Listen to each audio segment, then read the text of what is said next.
محترم ناظرین، السلام علیکم۔ واقعہ معراج اعلان نبوت کے 10ویں سال اور مدینہ سے مکہ ہجرت میں 1 سال پہلے پیش آیا۔ ماہ رجب کی 27ویں رات ہے۔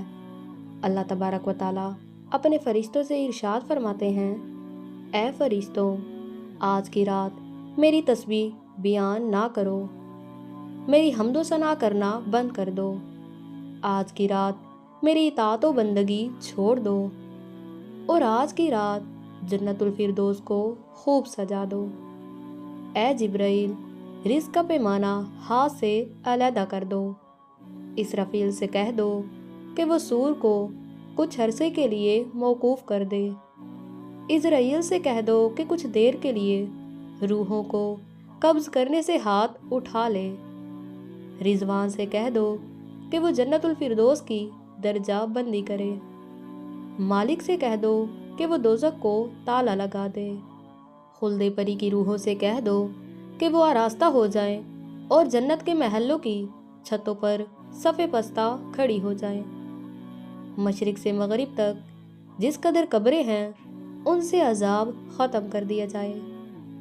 آج کی رات میرے محبوب محمد مصطفیٰ صلی اللہ علیہ وآلہ وسلم کے استقبال کے لیے تیار ہو جاؤ۔ دوستو، سارا کا سارا نقشہ بدل گیا۔ اللہ نے حکم دیا، اے جبرائیل، اپنے ساتھ 70,000 فرشتے لے جاؤ۔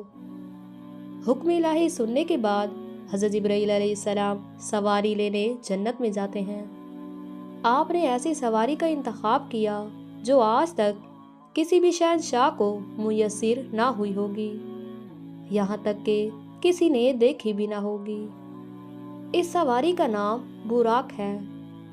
تفسیر البیاں میں ہے کہ نبی کریم صلی اللہ علیہ وآلہ وسلم سے پہلے براق پر کوئی سوار نہ ہوا تھا۔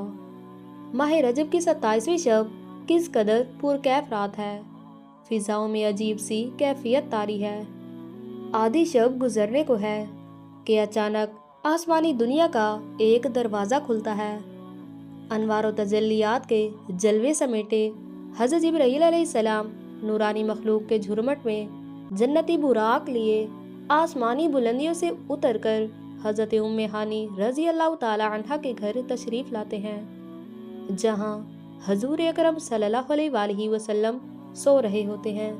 حضرت جبرائیل علیہ السلام ہاتھ باندھ کر کھڑے ہو جاتے ہیں اور سوچ رہے ہوتے ہیں کہ اگر آواز دے کر جگایا تو بے ادبی ہو جائے گی۔ وہ فکر مند ہیں کہ آپ صلی اللہ علیہ وآلہ وسلم کو کیسے بیدار کیا جائے۔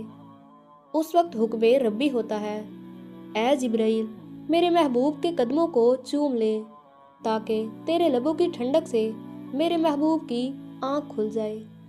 اسی دن کے واسطے میں نے تجھے کافور سے پیدا کیا تھا۔ حکم سنتے ہی حضرت جبرائیل علیہ السلام آگے بڑھتے ہیں اور اپنے کافوری ہونٹوں سے سرکار دو عالم محمد مصطفیٰ صلی اللہ علیہ وآلہ وسلم کے پاؤں کو چوم لیتے ہیں۔ حضرت جبرائیل علیہ السلام کے ہونٹوں کی ٹھنڈک پا کر حضور اکرم صلی اللہ علیہ وآلہ وسلم بیدار ہوتے ہیں اور دریافت فرماتے ہیں، اے جبرائیل، کیسے آنا ہوا؟ حضرت جبرائیل علیہ السلام عرض کرتے ہیں کہ یا رسول اللہ صلی اللہ علیہ وآلہ وسلم، اللہ تعالیٰ کی طرف سے بلانے کا پروانہ لیے حاضر ہوا ہوں۔ یا رسول اللہ، اللہ رب العزت آپ کی ملاقات کا مشتاق ہے۔ حضور، آپ تشریف لے چلیے۔ زمین سے لے کر آسمانوں تک مشتاق دین کا ہجوم ہاتھ باندھ کر کھڑا ہے۔ یہ سن کر رسول اللہ صلی اللہ علیہ وآلہ وسلم سفر کی تیاری شروع کرتے ہیں۔ حضور اکرم صلی اللہ علیہ وآلہ وسلم نے براق کا حلیہ بیان کرتے ہوئے ارشاد فرمایا کہ سینہ سرخ یاقوت کی مانند چمک رہا تھا، اس کی پشت پر جیسے کوئی بجلی تھی، دم مرجان جیسی، اور اس کی گردن یاقوت سے بنائی گئی تھی، بہشتی زین جو اس پر کسی ہوئی تھی، اور اس کی پیشانی پر لا الہ الا اللہ محمد الرسول اللہ لکھا ہوا تھا۔ دوستوں، چند لمحوں کے بعد وہ وقت بھی آ گیا کہ سرور دو عالم صلی اللہ علیہ وآلہ وسلم बुराक पर तशरीफ फरमा हुए। हज़रत जिब्राइल अलैहिस्सलाम ने रकाब थाम ली, हज़रत मीकाईल ने लगाम पकड़ी और हज़रत इसराफील ने जीन को संभाला। दोस्तों, इमाम काशफी रहमतुल्लाह अलैह ने फरमाया कि मेराज की रात 80,000 फरिश्ते हजूर सल्लल्लाहु अलैहि वसल्लम की दाईं तरफ और 80,000 फरिश्ते हजूर की बाईं तरफ थे।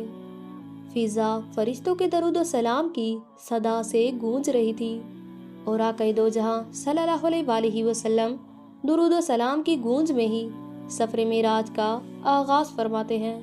इस मौके को अल्लाह तबारक व तआला ने कुरान मजीद में कुछ यूं बयान फरमाया है, वो ज़ात हर नुक्स और कमज़ोरी से पाक है जो रात के थोड़े से हिस्से में अपने महबूब को मस्जिद हराम से मस्जिद अक्सा तक ले गई, जिसके गर्दो नवा को हमने बाबरकत बना दिया ताकि हम उस बंदे कामिल को अपनी निशानियां दिखाएं।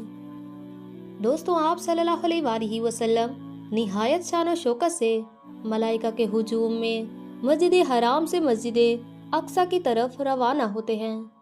ये घड़ी किस कदर खूबसूरत थी कि जब मकां से ला मकां तक नूर ही नूर फैला हुआ था। सफ़र करते करते बैतुल मुक़द्दस आ जाता है, जहाँ तकरीबन 1,24,000 अंबियाए कराम इस्तकबाल के लिए बेकरार और बेचैन खड़े हैं।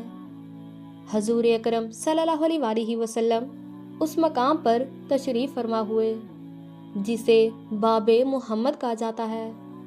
हज़रत जिब्राइल अलैहिस्सलाम एक पत्थर के करीब आए जो उस जगह मौजूद था।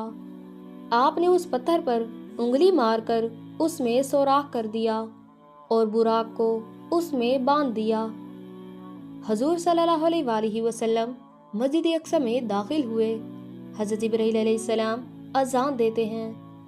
अंबियाए कराम सफ दर सफ खड़े होते हैं। जब सफ़े बन चुकी तो आक़ाए दो जहां मुहम्मद मुस्तफ़ा सल्लल्लाहु अलैहि वसल्लम इमामत फरमाते हैं। हजूर अकरम सल्लल्लाहु अलैहि वसल्लम नूरी मखलूक के हजूम में आसमान की तरफ रवाना होते हैं। बुराक की रफ्तार का ये आलम था कि फौरन ही पहला आसमान आ गया। हज़रत जिब्राइल अलैहिस्सलाम ने दरवाजे पर दस्तक दी। दरबान ने पूछा, कौन है? जवाब दिया, मैं जिब्राइल हूँ। दरबान ने पूछा, तुम्हारे साथ कौन है? तो हज़रत जिब्राइल अलैहिस्सलाम ने कहा कि मेरे साथ सरकारे दो आलम हज़रत मोहम्मद सल्लल्लाहु अलैहि वसल्लम हैं। दरबान ने कहा, मरहबा, दरवाजे उन्हीं के लिए ही खोले जाएंगे। दरवाज़ा खोल दिया गया। आसमान अव्वल पर हज़रत आदम अलैहिस्सलाम हजूर अकरम सल्लल्लाहु अलैहि वसल्लम को खुशामदीद कहते हैं। दूसरे आसमान पर पहुँचे, वहाँ हज़रत ईसा अलैहिस्सलाम और हज़रत यहया अलैहिस्सलाम ने आप सल्लल्लाहु अलैहि वसल्लम को खुशामदीद कहा। तीसरे आसमान पर हज़रत यूसुफ अलैहिस्सलाम ने, चौथे आसमान पर हज़रत इदरीस अलैहिस्सलाम ने, पांचवें आसमान पर हज़रत हारून अलैहिस्सलाम ने, छठे आसमान पर हज़रत मूसा अलैहिस्सलाम ने और सातवें आसमान पर हज़रत इब्राहीम अलैहिस्सलाम ने सरवरे कौनैन हज़रत मोहम्मद मुस्तफ़ा सल्लल्लाहु अलैहि वसल्लम का इस्तकबाल किया। फिर आप सल्लल्लाहु अलैहि वसल्लम को जन्नत की सैर कराई गई। उसके बाद हजूर सल्लल्लाहु अलैहि वसल्लम सिदरतुल मुंतहा पहुँचे। दोस्तों, ये वो मकाम है जहाँ मखलूक उलूम की इंतहा है। इस मकाम पर हज़रत इब्राहीम अलैहिस्सलाम अर्ज़ करने लगे, या रसूल अल्लाह सल्लल्लाहु अलैहि वसल्लम, हम सब के लिए एक जगह मुकर्रर है। अब अगर मैं इससे आगे बढ़ूँगा तो अल्लाह तबारक व तआला के अनवार व तजल्लियात मेरे परों को जलाकर राख कर देंगे। ये मेरे मकाम की इंतहा है।